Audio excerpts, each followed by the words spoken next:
Pilots at the Opana radar station saw a bright spike rise on the screen. The sighting was the biggest that they had ever seen. But a lieutenant told them not to worry.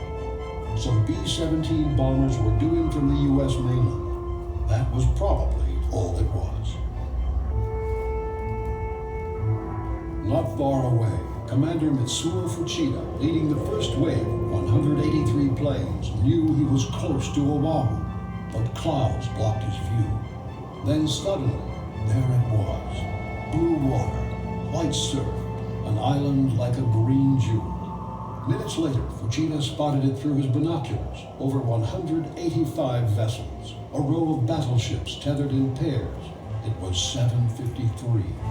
Fuchida's radio man transmitted a coded telegraph message. Tora, Tora, Tora. It meant complete surprise achieved. Air bases first. The Japanese plan was meticulous and systematic. Crush American air power before it can get off the ground. Strike the American fighter planes first to gain control of the air.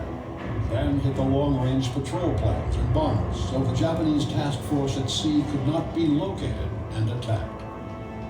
Dive bombers came screaming down to bomb and then strike. Then fighter planes, machine guns and cannons blazing. Neat rows of American planes burst into flame. The attack struck air bases at Wheeler Field, then Kaneohe Bay, Pearl Harbor, Hickam Field, Avon, and later Bellows. The placid Sunday was a southern inferno. At 7:58, the radio operator at Pearl Harbor flashed out the message in plain English. Air raid, Pearl Harbor, this is no drill. Too late. The Japanese had command of the air. In 15 devastating minutes, they crippled American air power in Hawaii. Just before 8 o'clock, 16 torpedo bombers dipped down and spread out, flying less than 50 feet above the water. The ships below prepared for morning colors. Military bands prepared to play the Star-Spangled Banner.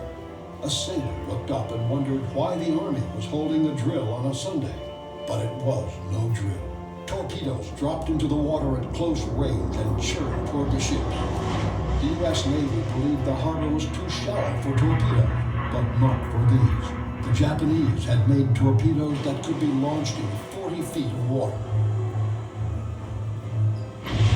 On ship after ship, a roar below decks, a lurch, a huge water geyser 600 feet into the air, then a choking cloud of vapor, oil, and smoke.